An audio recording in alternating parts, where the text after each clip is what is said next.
Okay, good morning and welcome to Mishna. Today's Mishnah is Sheviis Parak Hey, Mishnah Zayin and Ches. We have a big difference between today's Mishnah and yesterday's Mishnah. Yesterday's Mishnah, we learned you can't give him tools that he would use to plow a field, to hoe a field, to start, which were malachos asurus min Torah during Shemitah.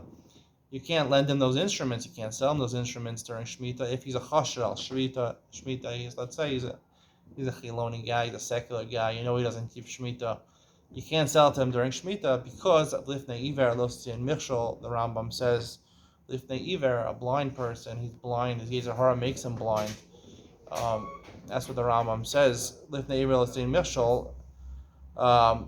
Today, and we learned yesterday that even though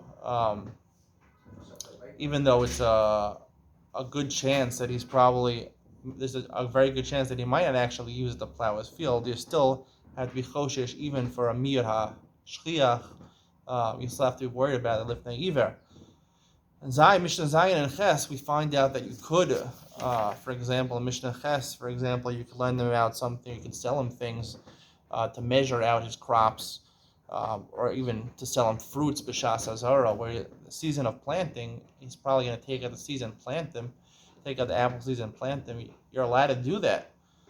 Even if he's chasher al Shemitah, what's the difference? So here the Rav says, he says that the reason you can't do it if they explicitly tell you at the end of the Mishnah is because misageyo idei over avera, which implies that the reason it's mutter is when it doesn't say explicitly is because like we told her that he's doing it laheter, and it wouldn't be a problem misageyo idei over avera. And the post when they talk about these two things, there's something called, which the Nishna Daraisa says in the Torah, lifnei iver lo stein michshol. You can't help someone do an avera, like the Gemara's famous example in Maseches Avodah that you give yayin to a nazir, you give wine to a person who's a nazir, he's not allowed to have wine. Or you gave Aver Menachai to a Ben Noach, Aver Menachai, it refers to raw meat, obviously. Raw meat, raw steak. Ben Noach, they eat their steaks raw. A Jew, he doesn't eat the Korban Pesach, you don't eat it you don't eat it completely raw, you eat it medium rare. But the guy, he's eating the Aver Menachai, he's eating it raw. You don't give it to him, the Aver Menachai.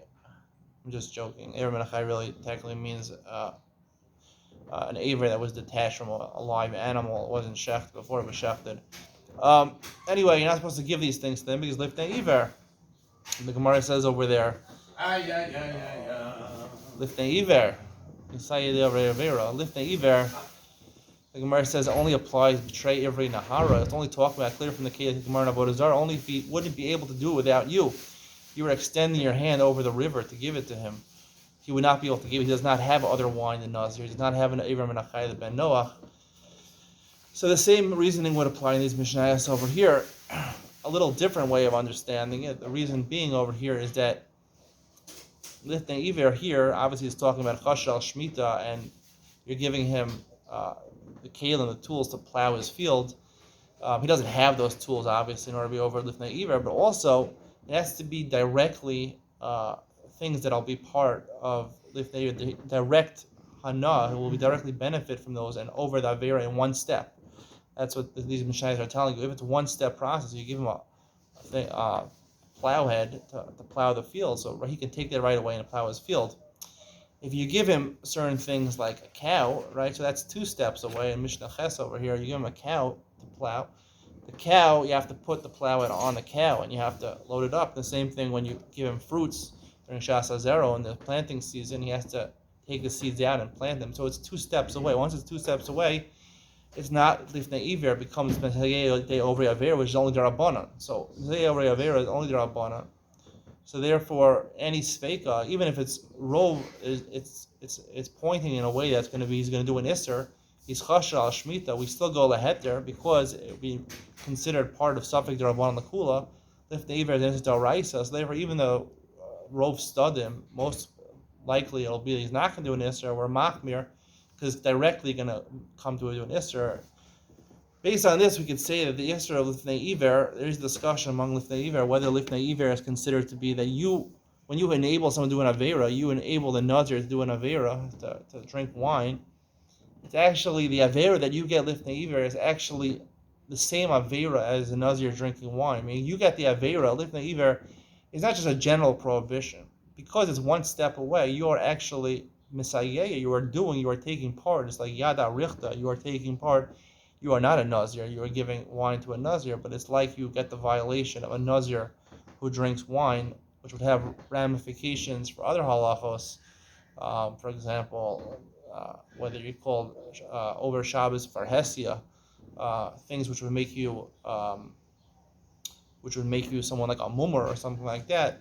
Do you get that avera, or do you get a general avera lifnei iver? It seems from this Gemara, from these Mishnayos, the way we're explaining over here, that you would actually get the avera yada arichta. You're enabling that person. You're one step away, enabling him to do it. You would actually have the status. If you help someone violate Shabbos for Hesia, you would be called Machal Shabbos for Hesia. In which case, you touch wine that is not mavushal, you would render it stam yenam, and it will be a problem. Comes seems from these mishnayos. That's how it would come out. Hope you enjoyed today's share. See you tomorrow.